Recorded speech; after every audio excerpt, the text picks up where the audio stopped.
Bismillahirrahmanirrahim. Assalamualaikum warahmatullahi wabarakatuh. Alhamdulillah wassalatu wassalamu ala Rasulillah Muhammad ibn Abdullah wa ala alihi wa sahbihi wa man walah wa ba'd. Faya ibadallah usi nafsi wa iyyakum bitaqwallah faqad fazal muttaqun fala tamutunna illa wa antum muslimun. Faqala ta'ala ya ayyuhalladzina amanu taqullaha haqqa tuqatih wa la tamutunna illa wa antum muslimun. Keluargaku sekalian yang terhimpun di dalam Pertagas, Pertamina Gas, kita mengawali dengan bermohon kepada Allah semoga siapapun yang berada di ruangan ini atau terhubung dalam kajian ini, semoga senantiasa dijaga, diberkahi dan dilindungi dalam kebaikan oleh Allah Subhanahu wa taala.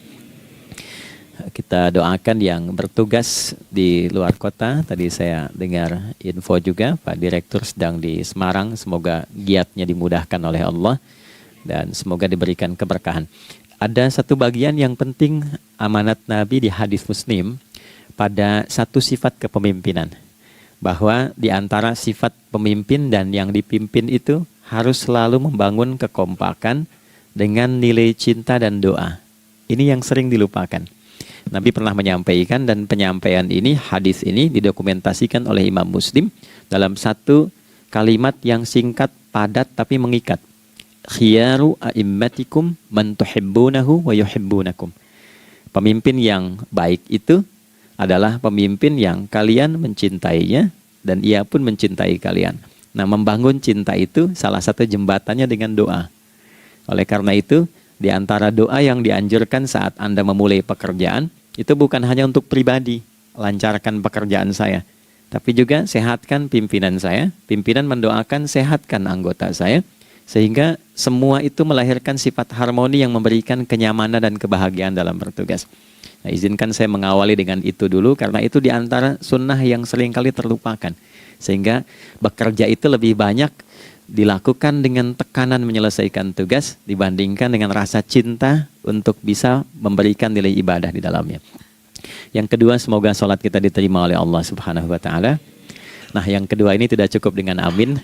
Kita harus tahu dulu standar penerimaan itu seperti apa. Dan yang kedua, kenapa harus sholat? Ini poin pokoknya. Mengapa sih umat Islam itu cukup hanya misalnya dengan bersyahadat saja dipandang sudah berislam, lalu berbuat baik? Kenapa mesti ada sholat? Kenapa bahkan yang pokok sampai 5 waktunya? Dan jumlah rakaatnya pun diatur sedemikian rupa, sampai teknisnya pun dijelaskan dengan rinci. Saking rincinya, bila ada yang menyimpang dari rincian itu, maka dianggap sholatnya tidak sah dan mesti diulang. Shallu kama ra'aitumuni usalli. Sholatlah kalian seperti kalian persis melihat aku menunaikan sholat. Dan dalam sholat inilah kemudian ada sanad yang tersambung secara ketat sampai-sampai dalam hadis Muslim nomor hadis 397. Demikian di Al-Bukhari juga diabadikan di nomor hadis 757 oleh sahabat Abu Hurairah. Sanadnya tersambung kepada Khalad bin Rafi Az-Zuraiqi, seorang yang sholat di samping Nabi tapi bermasalah sholatnya. Lalu Nabi meminta beliau untuk mengulangi sholatnya. Sampai 3 kali peristiwa itu hingga beliau berkata, ya Rasulullah au kama qala alimni ma uhsinu ghairah.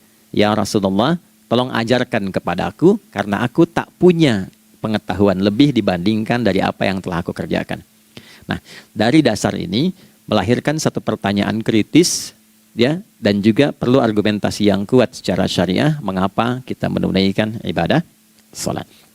Baik teman-teman sekalian, karena waktu kita sangat padat ya, kita manfaatkan sebaik-baiknya. Saya mohon izin kajian kita akan lebih fokus kepada inti materi sehingga manfaatnya lebih banyak kita dapatkan.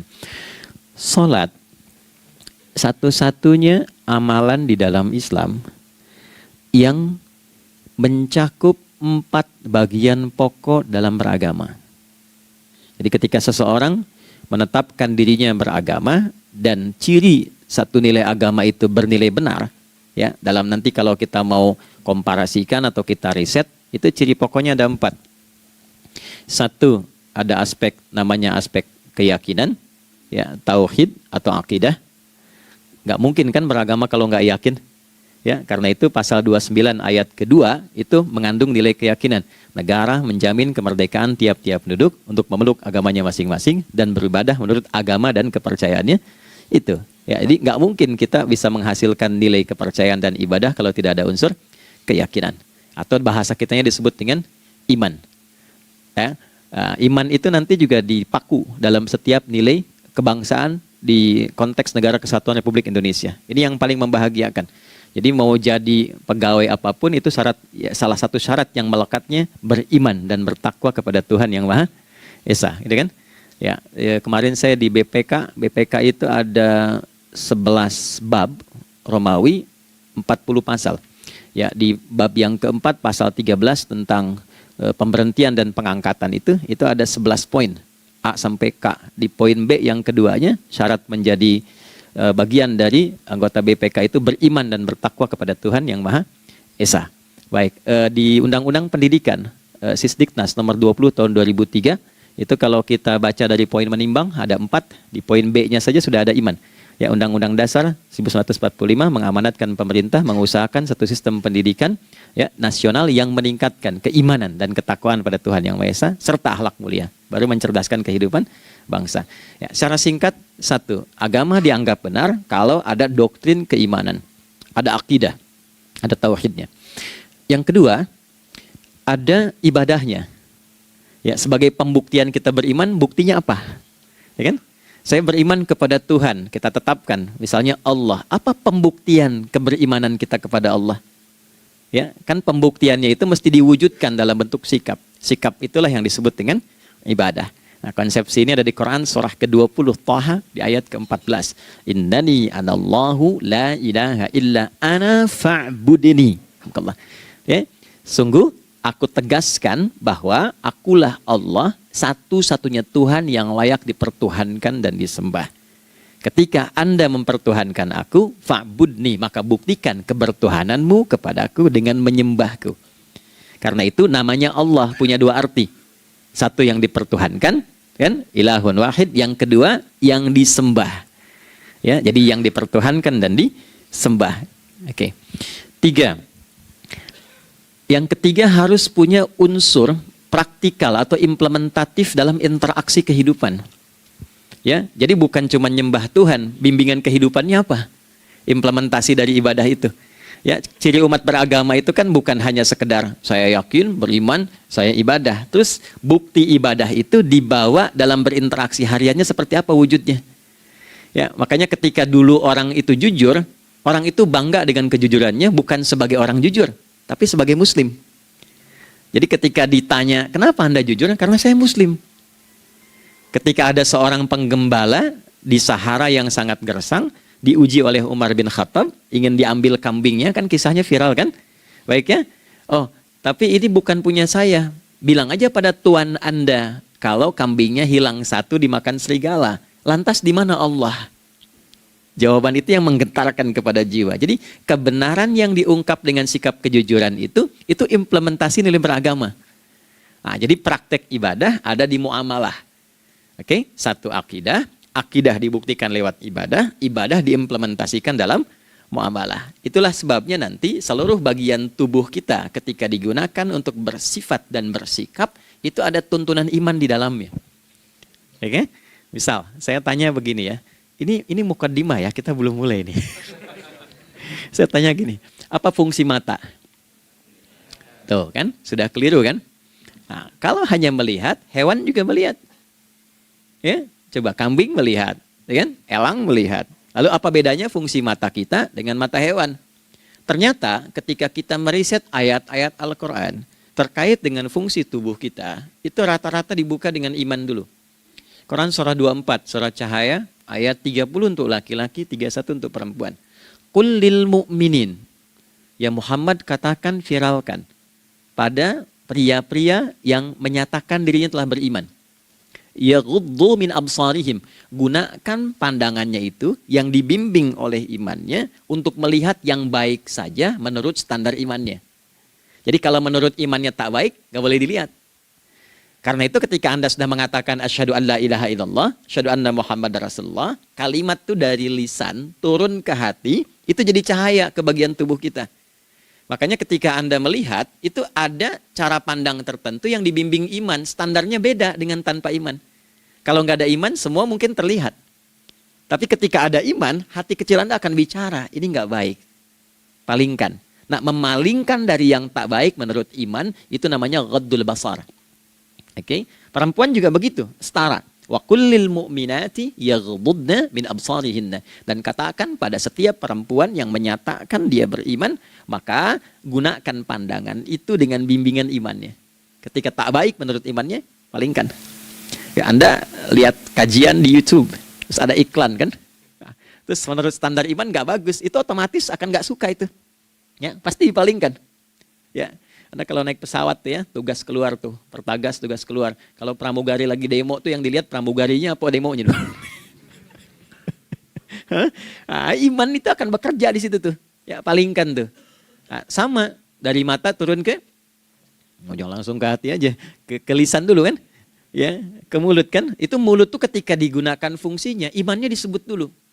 Ya, Quran surah 49 ayat 11 misalnya, ya. Ya ayyuhalladzina amanu, imannya dulu. La yaskhar qaumin qaum. Ayat 12-nya la yaghtab ba'dukum ba'dha. Hai orang-orang yang telah menyatakan beriman. Kalau pakai alladzina disebutkan 1080 kali dalam Al-Qur'an, itu kalimatnya diksinya singkat, padat, mencakup semua tanpa sekat. Oke, jadi kalau laki-laki, perempuan, tua, muda, besar, kecil, beda strata, duniawi, itu semua tercakup di dalamnya. Hei semua yang telah menyatakan beriman, gunakan imanmu untuk membimbing lisanmu bertutur. Kalau masih merasa punya iman, jangan gunakan lisan untuk mencela merendahkan orang. Untuk bergibah, membuat hoax. Didetilkan oleh Nabi kalimatnya jelas. Man kana yu'minu billahi wal yaumil akhir falyakul khaira aw liyasmut. Siapapun. Nah, dari alladzina ketika dirinci pakai man. Ya, man itu bentuk tunggal, ya, personal, tapi maknanya general. Jadi kalau Anda, saya, kita baca ayat atau hadis ada man, posisikan Nabi sedang bicara ke kita. Ya, hei Adi Hidayat, posisikan Nabi bilang gitu tuh. Kalau engkau merasa beriman sama Allah dan yakin dihisab di hari kiamat, jaga lisanmu. Katakan yang baik dengan bimbingan imanmu, tak mampu engkau diam. Jadi cukuplah suami istri itu menggunakan satu hadis ini, pasti sakinah itu muncul dalam kehidupan rumah tangganya. Ya, itulah sebabnya kenapa sakinah didahulukan dibanding mawaddah. Hati-hati ya, Mbak, walaupun namanya sakinah nggak ada ini nggak akan datang tuh ketenangan tuh. Ya, ada yang tahu nggak rahasianya? Kenapa sakinah duluan dibanding mawaddah? Ya, 5 juta. Ya, waktu habis karena padat sekali. Maddah jamaknya mawaddah, rasa kasih yang tumbuh dari pemberian materi. Jadi kalau rumah tangga itu ingin cenderung pada kebahagiaan, boleh berbagi dengan materi. Ya, istri cemberut, ya Anda datang dengan senyuman, sayang, kenapa? Ya, ini emas 2 kilo, ya. Nah itu pasti sehat lagi tuh. Ya, itu mawaddah. Tapi maaf, walaupun Anda mapan bekerja, harta cukup melimpah, ruah, tapi tidak ada ketenangan di rumah tangga, tidak ada sakinah, maka hampa kehidupan rumah tangga itu. Itulah sebabnya kenapa di Quran sakinah lebih dulu dibandingkan dengan mawaddah. Saya tanya ibu deh, ibu pilih mana? Kaya tapi gelisah atau miskin tapi tenang? Oke. Saya paham itu. Saya paham. Suami juga sepakat semuanya. Ya, artinya apa? Kita nggak bisa menghilangkan unsur ketenangan. Oke, itu hanya pembuktian argumentatif ya, supaya kajiannya lebih kepada argumen. Jadi ada akidah terkorelasi dengan ibadah, implementasinya di aspek muamalah. Nah, nanti cara bermuamalahnya diatur lewat akhlak namanya. Bagaimana bermuamalah yang baik? Kan Anda, maaf ya, berekspresi kepada pimpinan dengan kawan kan berbeda. Oke, kepada orang tua dengan anak kan lain. Nah, yang mengatur interaksi kita sehingga terjalin harmoni yang baik, itulah yang disebut dengan akhlak.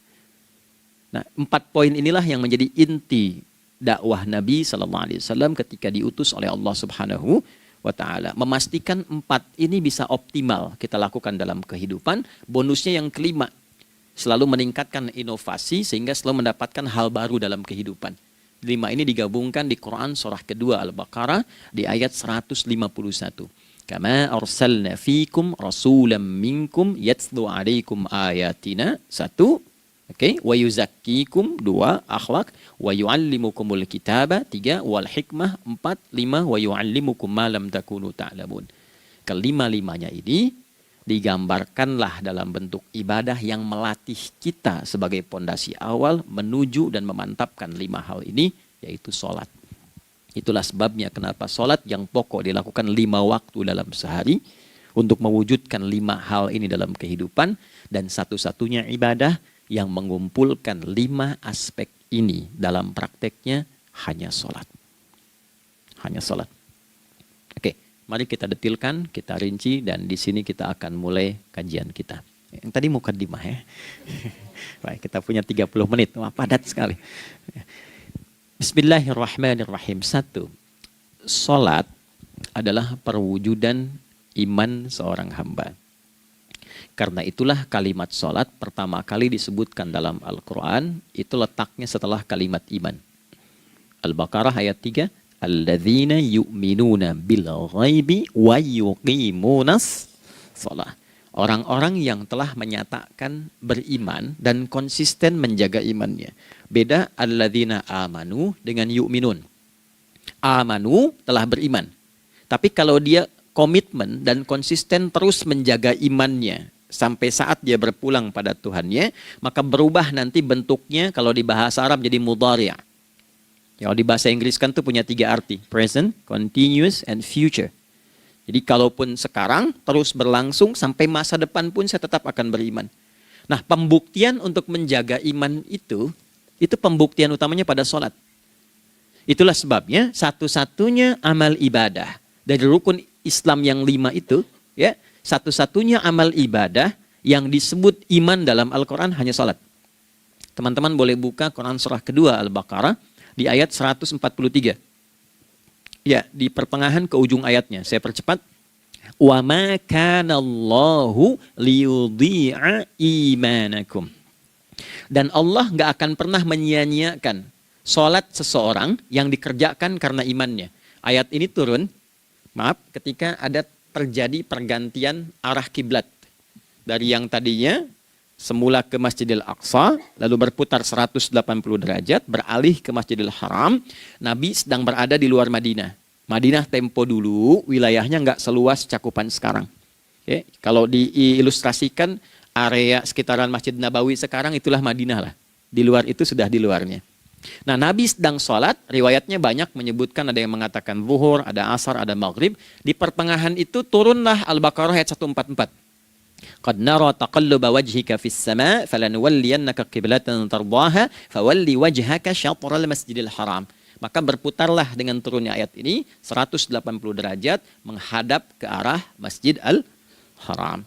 Problemnya adalah ketika Nabi dan pengiring beliau kembali ke Madinah, area Masjid Nabawi, kan nggak semua masyarakat ikut. Maka virallah informasi itu bahwa kiblat telah beralih ke kiblat awal, yaitu Ka'bah Al-Musyarrafah. Maka penduduk panik pada saat itu. Status sholat kami yang tadi dikerjakan bagaimana? Karena sedang nggak bisa diulang, sudah pindah waktu. Maka turunlah kemudian firman Allah yang Al-Baqarah 143 itu, wa ma kana Allahu liyudhi'a imanakum. Karena engkau mengerjakan sholat itu dengan imanmu, maka Allah nggak menyia-nyiakan imanmu itu. Maksudnya apa? Walaupun arah kiblatnya tidak tahu mengarah kepada sisi yang belum berubah, tetap dihitung pahalanya sempurna karena imannya. Nah, ini nanti yang menjadi landasan turunnya Al-Baqarah ayat 115. Walillahil masyriq wal maghrib fa aynama tuwallu fathamma wajhullah. Kalau Anda sedang tugas nanti di lapangan, lalu sulit menemukan arah kiblat. Aplikasi susah karena sinyal nggak masuk misalnya. Oke, kemudian juga matahari agak remang-remang sehingga sulit untuk terlihat patokannya. Maka dengan keyakinan, dengan iman itu, menghadaplah ke arah yang kita yakini, maka berlakulah Al-Baqarah 115. Di saat itu diterima amal ibadah kita sama dengan yang menghadap kiblat dengan dasar imannya. Oke, nah pengertian terbaliknya, mafhum mukhalafahnya, maka Nabi mengatakan, al-farqu bainal mu'min wal kafir tarkus shalah. Beda antara orang yang beriman dengan yang belum beriman adalah pada sholatnya. Jadi kalau ada orang mengatakan sudah beriman dan tidak menunaikan sholat, ini artinya keimanannya belum diakui sepenuhnya oleh Allah Subhanahu wa taala. Jelas ya? Halo, kenapa sedih begini? Maaf, saya terlalu cepat nggak? Enggak ya? Baik. Jadi dalam poin ini penting pembedanya di sholat. Itulah sebabnya kenapa dari kecil kan, usia sekian, dari mulai 3 ke arah 7 tahun contohkan. Ya, orang tuanya sholat bentangkan sejadah. Kalau bisa, kalau anak sudah mulai suka tuh kasih model sejadah yang anak-anak sukai bentuknya. Ya, dulu ada anak saya senang model mobilan, saya tidak sebutkan supaya tidak endorse gitu ya. Dikasih sejadah dengan pola itu, dia senang tuh ikutin. Kita nggak minta sholat, dia datang sendiri. Ya, nanti setelah mulai 7 tahun kan baru diajarkan dengan baik, diajak ke masjid kalau yang laki-laki. Demikian seterusnya. Ya, mengapa dari awal dituntun seperti itu? Untuk memberikan sebuah penguat bahwa penjagaan iman dimulai dari sejak dini. Ya, tapi di Indonesia saya perhatikan kelasnya sudah advance. Ya, TK sudah manasik gitu. Okay. Itu satu ya. Karena nanti kalau Nabi bilang begitu artinya akan terjadi orang mengatakan beriman tapi tidak sholat. Ya, makanya keras dari awal Nabi katakan bahwa pembeda antara orang yang beriman dengan yang baru klaim beriman itu pada sholatnya. Ya, pada sholatnya. Mengerjakan sholat maka sah status imannya, tidak menunaikan sholat maka bermasalah imannya. Itu poin yang pertama. Yang kedua teman-teman sekalian, ibadah. Kita lanjut ya. Sholat adalah bagian pokok terpenting dari ibadah. Nah, di sini kita akan mulai membuka sedikit rahasia terkait dengan aspek ibadah ini. Teman-teman sekalian, ternyata sholat ini ketika oleh Allah diturunkan dalam Al-Quran, dalam konteks penunaian ibadah, bukan berarti hanya mengkoneksikan atau mengkorelasikan hubungannya dengan iman saja, bukan. Karena saya beriman, saya buktikan ibadah nyembah Allah lewat sholat. Dalilnya Quran surah ke-20 ayat 14. Innani anallah la ilaha illa ana. Aku tegaskan akulah Allah, nggak ada Tuhan yang layak dipertuhankan dan disembah kecuali saya. Fa'budni, kalau Anda telah menyatakan beriman padaku, buktikan keberimananmu dengan menyembah saya dalam ibadah. Bentuknya bagaimana ya Allah? Teruskan ayatnya. Wa aqimis sholata. Tunaikan sholat sebagai bukti ibadah. Itu li dzikri, sebagai zikir kepadaku. Jadi korelasi antara ibadah dengan iman, sudah kita sebutkan dalilnya. Sekarang ibadahnya tersendiri ketika ditunaikan, apa manfaat dari ibadah itu? Mengapa mesti ada 5 waktu? Dan apa turunan manfaatnya dalam kehidupan kita? Kalau kita mengerjakan itu, dampaknya kepada kehidupan kita apa? Nah, inilah indahnya di dalam Islam, dijelaskan dalilnya, diberikan contohnya, diberikan alasannya, dan yang paling indah, diberikan penjelasan dengan detail tentang manfaat-manfaatnya. Ini tidak ditemukan di dalam konsep keyakinan manapun. Kalau teman-teman boleh mau riset silahkan. Ada nggak satu keyakinan agama tertentu yang dari ibadahnya tuh diatur? Cara memulainya, bacaannya, detailnya, manfaatnya, waktunya, sampai dengan hasilnya, sampai kiamatnya. Ini menunjukkan bukan karya manusia. Bukan karya manusia. Kalau karya manusia setiap orang bisa buat itu. Ya, ketika ini menunjukkan bukan karya manusia, maka pertanyaannya dengan cara apa lagi Allah memberikan pembuktian pada kita bahwa Ia Tuhan yang hak yang harus kita sembah. Nah, kalau sudah paham, mari kita rincikan turunan tentang sholat ini. Kita mulai satu-satu teman-teman sekalian dari waktu sholat. Alhamdulillah. Seperti kita ketahui waktu sholat ada 5. Tapi yang sering kita dapati dari yang 5 ini tidak semua orang mengetahui tentang makna dari nama dan pembagian di waktu ini. Yuk kita mulai rincikan. Sholat yang pertama namanya apa? Gak usah khawatir, menang gak dapat hadiah kalau benar. Salah juga keterlaluan. Oke, 1 subuh. Dia satu-satunya nama sholat yang punya 2 nama ya. Subuh dan fajar. Oke, Pak Fajar, Pak waktu sholat. 2, zuhur. 3, asar. 4, maghrib. 5, isya. Oke, rumus hitungannya 24, 4, 3, 4. Ya. Rumus bilangannya 24, 4, 3, 4. Kalau mau tanya nomor koneksi dengan Allah, 24, 4, 3, 4, 2 subuh, 4 zuhur, 4 asar, 3 maghrib, 4 isya. Oke, pertanyaannya, apa artinya nama itu? Selama ini jangan-jangan kita hanya tahu namanya tapi tidak memahami maknanya. Itu poinnya. Oke, sekarang mari kita mulai. Izin saya tidak punya kemampuan untuk menuliskan, ya, karena memang saat ini terbatas. Tapi kalau diperkenankan bisa kita coba uraikan sedikit. Baik. Ya, bismillah. Jazakallah khair. Mohon fokus baik-baik karena waktunya tinggal 21 menit lagi. Izin saya pastikan dulu ya supaya terlihat dengan baik. Ibu kelihatan di sana? Bagus. Saya kira tuh hanya di Sumbawa Barat. Ternyata di Pertagas pun perempuan-perempuannya imannya luar biasa. Maksudnya belum saya tulis sudah kelihatan. Imannya luar biasa. Oke, kita mulai dari yang pertama ya. 5 waktu sholat. Kita mulai dari 1 dulu. Subuh, teman-teman saya turunkan dulu ya. Izinkan saya tulis pakai bahasa Arab dulu supaya gampang. 1, dia punya 2 nama. Ini angka Arab ya. Kalau yang gini angka Hindi. Anda yang di admin di komputer pasti tahu. Ada Fajr. Kata subuh ditemukan di Al-Quran surah ke-81 At-Takwir ayat 18. Kalau keliru tolong diingatkan. Was-subhi idza tanaffas. Quran surah 81 ayat 18. Ya. Nggak usah di ilmu utak-atik ya. Oh ini kenapa 81 kalau dibalik 18? Itu cocok logi. Ya, abaikan aja itu. Ya. Fajar agak banyak di Quran terkait dengan nama sholatnya ada di Quran surah ke-17 di ayat 78. Aqimis salata liduluki syamsi ila ghasaqil laili wa Qur'anal fajr. Inna Qur'anal fajri kana masyhuda. Yuk kita mulai ke maknanya dulu. Ingat rumusnya ya. Rumusnya ini selalu begini rumusnya. Aqidah selalu punya korelasi dengan ibadah. Ibadah selalu punya korelasi dengan muamalah, interaksi harian kita. Muamalah hiasannya adalah akhlak. Nah, barulah kemudian di sini muncul inovasi dalam kehidupan, hal yang baru. Hidup ya, yang mengacu pada 2 kebahagiaan yaitu dunia dan akhirat. Ya, konsepsi ini nanti ditemukan di Quran surah ke-2 Al-Baqarah ayat 201 dan menjadi doa paling favorit umat Islam Indonesia saat ini. Rabbana atina fid dunya fil akhirati. Oke, ya cukup. Subuh.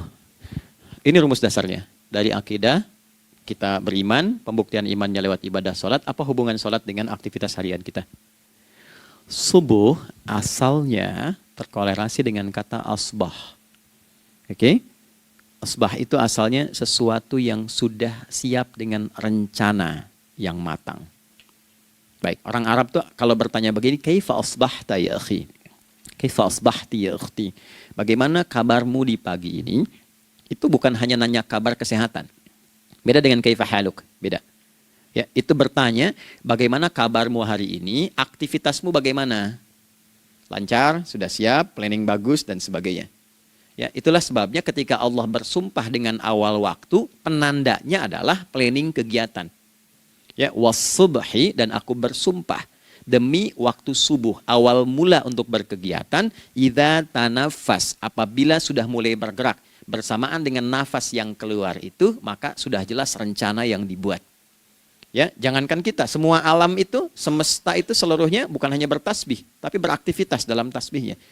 Di waktu subuh, matahari sudah mulai bersinar kan? Ya, dan sinarnya mengambil manfaat loh. Mengandung nilai manfaat, memecah keheningan malam dan menghilangkan kegelapannya. Gelap mulai hilang, datang kemudian sinar yang memberikan kita bimbingan untuk beraktivitas. Tumbuhan dimulai waktu itu sudah mengeluarkan oksigen, menyerap karbon dioksida. Saya waktu di Utrecht, di Delft di Belanda, ya, saya coba ingin membuktikan. Kan adzan nggak terdengar keluar ya. Jadi sebelum waktu subuh itu saya keluar, kebetulan flatnya waktu itu dekat area hutan yang agak rimbun, enak gitu, udaranya bagus. Itu sebelum subuh terasa karbon dioksida. Walaupun cuma beda hampir 1 menit. Tapi begitu masuk waktu subuh, keluar kesegaran yang luar biasa. Oksigen yang keluar. Ya, Ini kan nggak mungkin kalau kuasa Allah tuh nggak mungkin terjadi seperti ini kalau bukan kuasa Allah Subhanahu wa taala. Tapi poinnya adalah yang bicara begini Quran.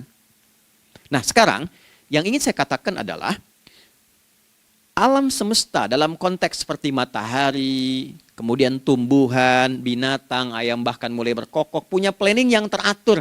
Masa kita makhluk yang dihisab tuh nggak teratur? Nggak punya perencanaan?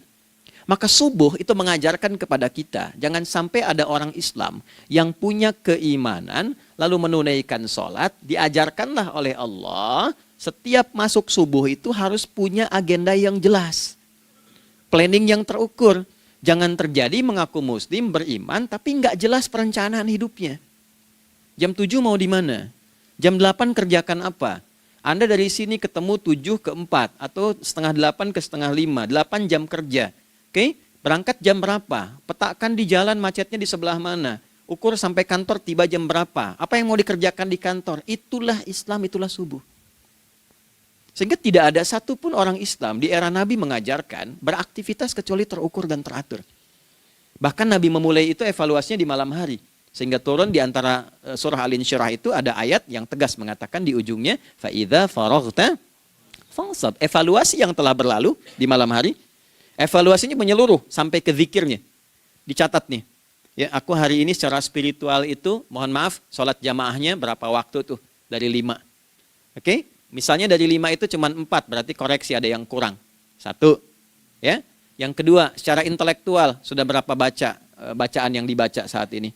Ilmu yang ditingkatkan, mensyukuri anugerah akal dan sebagainya. Bekerja sempurna enggak? Turunkan ibadahnya bagaimana? Ketika ada yang kurang, istighfari. Ya, sebagai seorang ayah, ada nggak sesuatu yang salah yang dilakukan belum sempurna? Sebagai seorang ibu, anak dan sebagainya, istighfar. Itulah sebabnya sebelum tidur Nabi ajarkan istighfar. Yang kita tahu 70 kali kan, 100 kali. Yang saya tanya, 1 ke 70 itu istighfar apa saja? Apakah hanya bilangan di lisan? Atau dari lisan diingatkan oleh pikiran, ditembuskan ke hati? Istighfar sebagai seorang ayah yang kurang maksimal melihat anak dengan baik. Anda boleh punya jabatan di kantor, boleh direktur, boleh manajer, boleh macam-macam. Tapi ketika Anda pulang, Anda seorang ayah. Saya di Timur Tengah disebut syekh, di sini dipanggil kiai, dipanggil ustadz. Pulang ke rumah, anak saya nggak kenal itu semua. Anak saya nggak peduli itu semua. Belum pernah seumur-umur saya mengajar, lalu saya pulang, anak saya menunggu depan pintu dan memanggil, kiai. Tidak ada. Dia ingin ayahnya. Ingin ayahnya. Oke. Kenapa nggak kita hadirkan istighfar pertama kita itu karena kita kurang perhatian. Kurang perhatian kepada anak misalnya. Saya kalau pulang tengah malam dan semua tertidur, saya lihat satu-satu. Perbaiki cara tidurnya, doa, lihat satu-satu, minta ampun sama Allah. Dan ya kadang sebelum mengalirkan air mata kita nggak bisa tidur karena nggak tahu nanti ketemu lagi nggak di akhirat. Ya, itu poin yang paling penting. Nah, jadi istighfar pertama itu untuk diri kita ketaatan pada Allah, untuk diri kita sebagai anak pada orang tua, sebagai suami punya tanggung jawab istri atau sebaliknya, demikian seterusnya. Nah itu kalau sudah kita bisa lakukan, dievaluasi, direncanakan besoknya. Fa'idha faraghta fansab, direncanakan lagi yang berikutnya, besok mau ngapain, tulis malam. Kalau kita biasakan begitu tidurnya enak. Karena nggak ada beban, damai hidupnya. Dengan teman damai kalau ada perselisihan sebelum tidur. Ya, jadi nggak ada orang mengigau itu masalah-masalah kehidupan dunia yang belum tuntas. Ini dunia saat terjaga bermasalah, saat tidur pun masih bermasalah. Gara-gara kamu nih, kapan istirahatnya? Ya. Nah, ketika kita bangun dari subuh itu, maka rencana yang sudah kita siapkan itu, teman-teman sekalian, dibawa menghadap Allah supaya minta kemudahan, minta kelancaran, minta pendampingan, minta bimbingan. Itulah sebabnya kita dipanggil sholat di awal waktu, supaya rencana yang sudah kita siapkan itu minta taufiknya, persetujuan dan perlindungan dari Allah. Inilah yang menjadikan rahasia umumnya para sahabat memulai berkegiatan sejak dari masjid. Teman-teman boleh riset deh hadis-hadis tentang sholatnya sahabat dan kaitannya dengan syuruk dan pekerjaan. Rata-rata memulai dari masjid. Mereka tungguin, evaluasi, begitu siap, syuruk, minta sama Allah, berangkat. Saya mau kasih satu rahasia ya. Boleh jadi ijazah tapi ini diantara kita aja ya. Anda boleh lakukan, berangkat ke masjid itu dengan baik. Terus minta misalnya, ya Allah, Kau perintahkan aku untuk berikhtiar, sekarang aku lakukan. Kau perintahkan aku untuk merencanakan, sekarang aku ikhtiarkan. Mohon lindungi, mudahkan, dan berikan bimbingan terbaik untuk mendapatkan hal yang wajar, halal, baik, dan kau ridhai. Anda berangkat. Pulang, sebelum nyampe rumah, mampir dulu ke masjid. Masjid terdekat dari rumah aja. Sholat 2 rakaat, situ. Ya, sholatnya bisa sholat wudhu, tahiyatul masjid, dan sebagainya. Setelah itu pulang. Doa dulu habis sholat. Ya Allah, aku telah berikhtiar seperti apa yang telah engkau perintahkan. Sekarang aku memohon rizki darimu seperti apa yang telah engkau janjikan. Kalau dengan semua ikhtiar ini belum cukup menurunkan rizki darimu, maka mohon tunjukkan padaku saat ini dengan cara apa lagi aku mesti berikhtiar. Oke? Silahkan Anda pulang dengan suasana itu ke rumah. Dan lihat apa yang terjadi. Rasakan bedanya, bedakan rasanya, dan pasti terasa bedanya. Gak ada kesan yang lain pada jiwa. Jadi yang dibawa ke rumah itu bukan aura kantor. Bukan aura jalan yang macet, tapi ada ketenangan, kenyamanan, dan kenikmatan.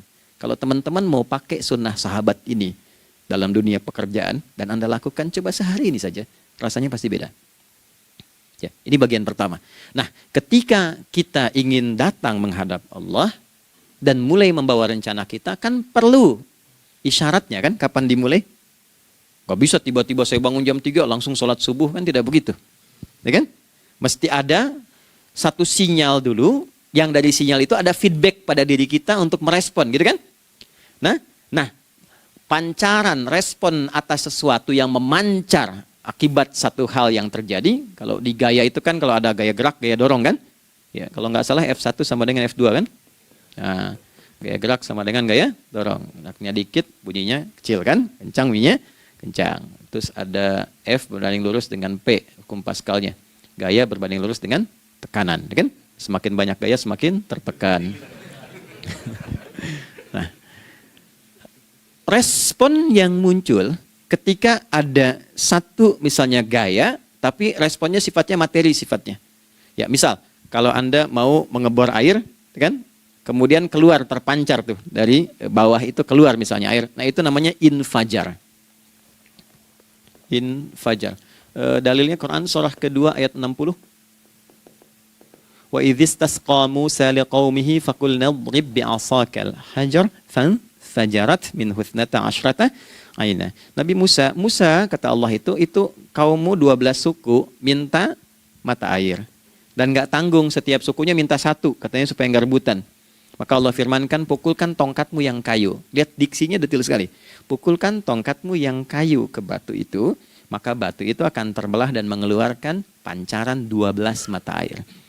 Ya, tongkat kayu dipukulkan ke batu, batunya yang hancur.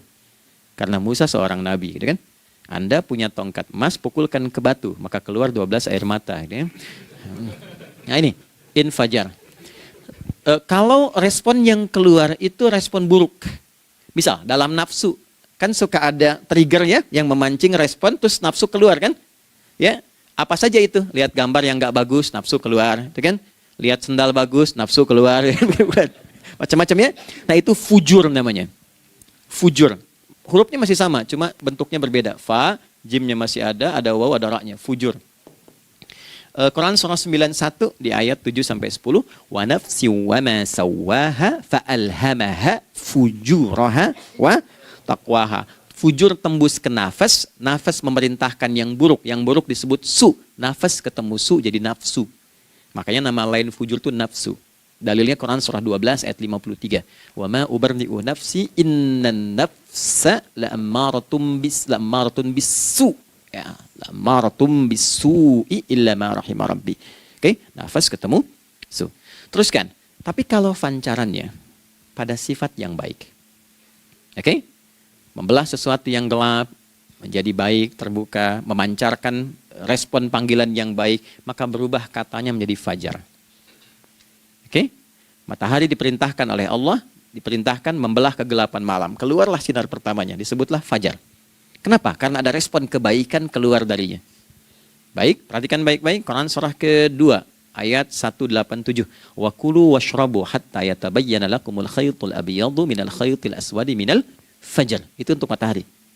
Kita lagi tidur enak-enak, sudah nyiapin rencana malam-malam. Tiba-tiba ada panggilan.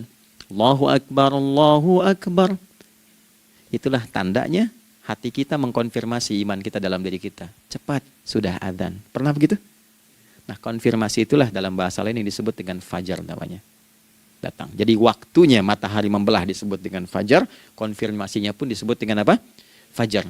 Ya, jadi bersamaan waktunya dengan dua hal itu. Datanglah panggilan. Itu yang dimaksud Quran, hubungan iman dengan konfirmasinya sampai ke sholatnya ada di Quran surah 8 ayat 2.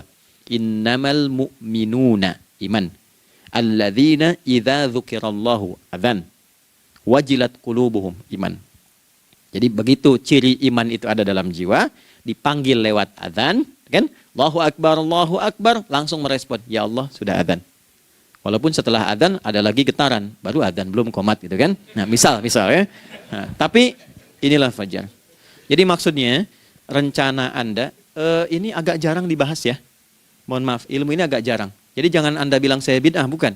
Ya, bukunya ada, referensinya ada. Cuman karena jarang dikaji, jangan sampai kekurangan pengetahuan menghukumi yang tahu jadi salah gitu. Ini poinnya. Jadi saya kalau bahas satu masalah itu bukunya saya kumpulkan. Tafsir awal sampai akhir yang ada apa, buku-buku tentang sholat apa, baru kita keluarkan. Jadi bagian topik-topik tertentu yang dibahas. Problemnya ketika membahas tentang ibadah cuma dua. Satu tentang bacaan, doanya apa. Yang kedua tentang gerakan, bagaimana mengerjakannya. Yang ketiga jarang dibahas, hikmahnya apa. Padahal rumus dalam ibadah itu dalam fikih tiga-tiga mesti dipakai. Ini Quran surah kedua ayat berapa? Ayat 129. Rabbana wab'ats fihim rasulan minhum yatlu 'alaihim ayatika ini wa yu'allimuhumul kitaba ini wal hikmah ini. Barulah kita mendapatkan sesuatu yang baru. Ya. Ini wa yuzakkikum dan di 151 Al-Baqarah wa yu'allimukum ma lam takunu ta'lamun. Jadi ini bukan ilmu yang baru, bukan, belum tahu saja. Jadi selama ini yang kita kerjakan jangan sampai terbatas pada ritualnya saja untuk mencukupkan ini. Hubungan ritual dengan ini apa gitu. Ya, jadi subuh ini mengkonfirmasi bahwa ada satu keteraturan dalam kegiatan kita. Ya, alhamdulillah. 2, siang. Oke, setelah subuh, fajar, salat apa? Zuhur. Oke, saya tanya pada Anda, zuhur itu artinya apa? Sudah, cukup katakan wallahu a'lam. Waktunya terbatas ya.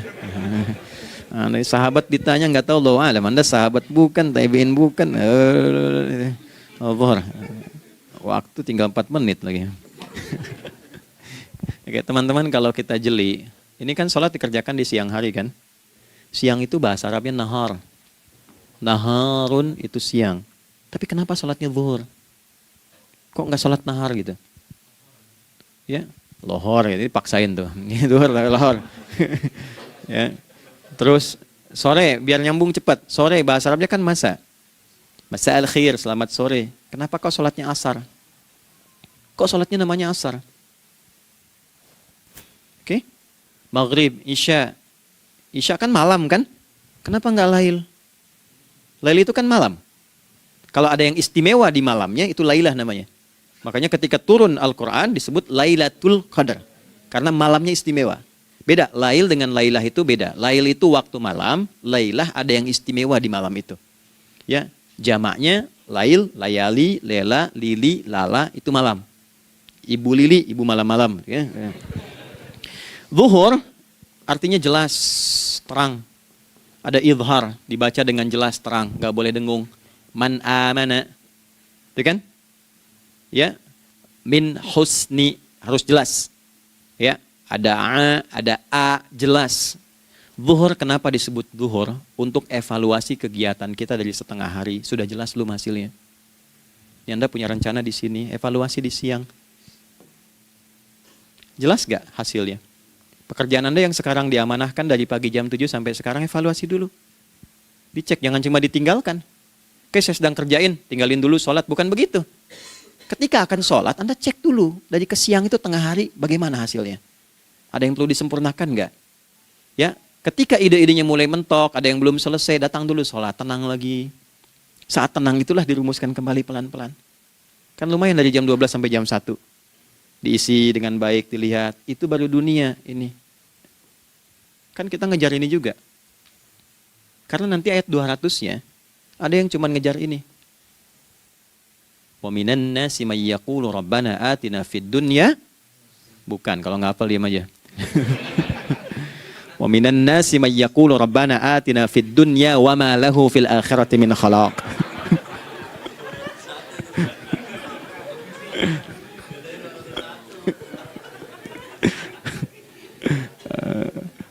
Paham kan? Dan di antara manusia ada yang fokusnya hanya dunia yang dikejar, sehingga nggak kebagian akhiratnya. Padahal dia tahu dia mau pulang. Yang lebih aneh lagi, pengen pulang surganya Firdaus dekat dengan Nabi. Tapi tiap hari yang kerjakan dunia, dunia lagi, berangkat gelap, pulang gelap, terus meninggal gelap juga. Ini kan repot. Nah, maka mesti investasi kan. Anda kalau tugas keluar kan, apalagi keluar negeri kan hukumnya beda. Bekalnya pun tidak sama. Anda tugas ke Amerika, mata uangnya sudah beda, hukumnya sudah beda. Terus pengen pindah ke alam barzah, pengen hukumnya sama dengan dunia, mustahil. Ya, makanya dimensinya beda, keadaannya tidak sama. Baju yang dipakai kan beda. Barang-barangnya nggak sama. Makanya disebut telah meninggal dunia, meninggalkan semua yang melekat pada dunia. Pindah ke alam lain, persiapan menuju titik akhir yang tidak ada ujungnya lagi. Nggak ada pembuka lagi. Jadi sudah ujung begini, nggak ada ruang lagi yang lain. Itu akhirat namanya. Makanya di sini cuma dua pilihannya.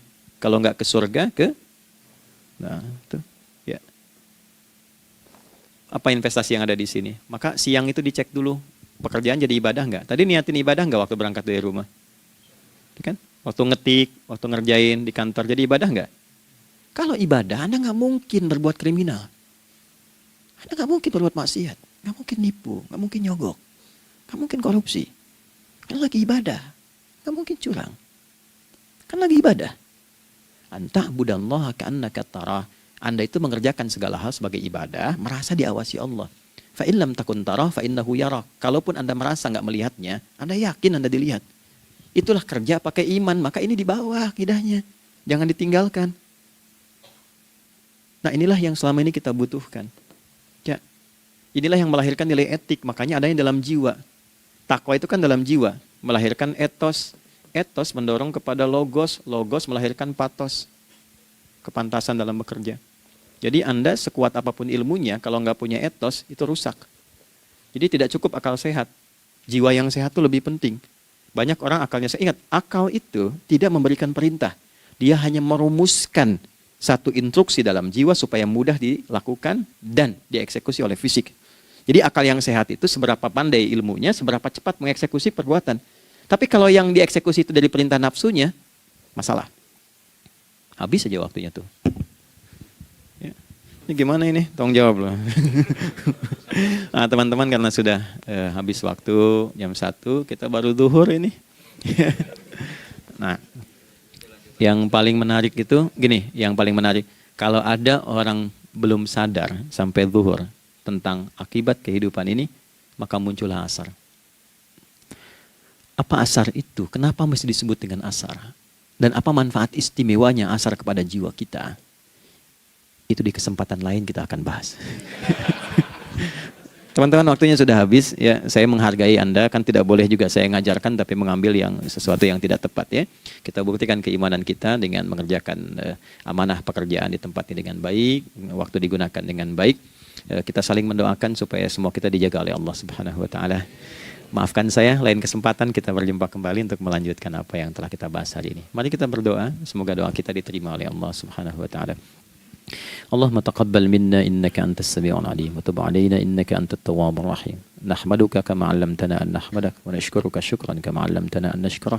Antal muqaddim wa antal muakhir biyadikal khair innaka 'ala kulli syai'in qadir. Ya Allah, kami memuji-Mu seperti Engkau mengajarkan kami untuk memuji dan bersyukur atas segala nikmat-Mu seperti Engkau bimbing kami untuk mensyukuri segala nikmat-Mu. Allahumma salli wa sallim wa barik ala habibikal karim rasulikal mustafa al-amin sayyidina Muhammadin wa ala alihi wa sahbihi ajma'in. Ya Allah, anugerahkan kami kemampuan untuk terus bersalawat pada Rasulullah, sehingga dengan itu kami mendapatkan kemampuan yang baik untuk meneladani kemuliaan beliau dalam beraktivitas kehidupan. Rabbana la tada' lana fi maqamina hadza dhanban illa ghafartah. Ya Allah, jika ada pendosa hadir di ruangan ini atau terhubung dalam kajian ini, maka jangan biarkan ya Allah ia meninggalkan tempat ini dan kajian ini kecuali Engkau telah ampuni seluruh dosa-dosanya. wala hamman illa farajtah. Ya Allah, jika ada satu di antara kami yang menghadiri kajian ini membawa kegelisahan, maka mohon tenangkan keadaan hatinya. Wala asiran illa yassartah. Jika ada yang sedang diliputi oleh kesulitan, maka mudahkan, ringankan, dan hilangkan seluruh kesulitannya. Wala maridan illa syafaitah. Dan bila ada di antara kami yang diuji dengan penyakit, maka mohon angkat dan sembuhkan penyakitnya. Rabbana atina fid dunya hasanah wa fil akhirati hasanah wa qina adzabannar. Wa sallallahu ala sayyidina Muhammad wa ala alihi wa sahbihi ajma'in. Wa akhiru da'wana subhanakallahumma rabbana wa bihamdika nashhadu an la ilaha illa anta nastaghfiruka wa natubu ilaik. Walhamdulillahi rabbil alamin. Nasrullah fatun qarib wa basyiril mu'minin. Terima kasih untuk semuanya. Mohon maaf kami langsung pamit. Assalamualaikum warahmatullahi wabarakatuh.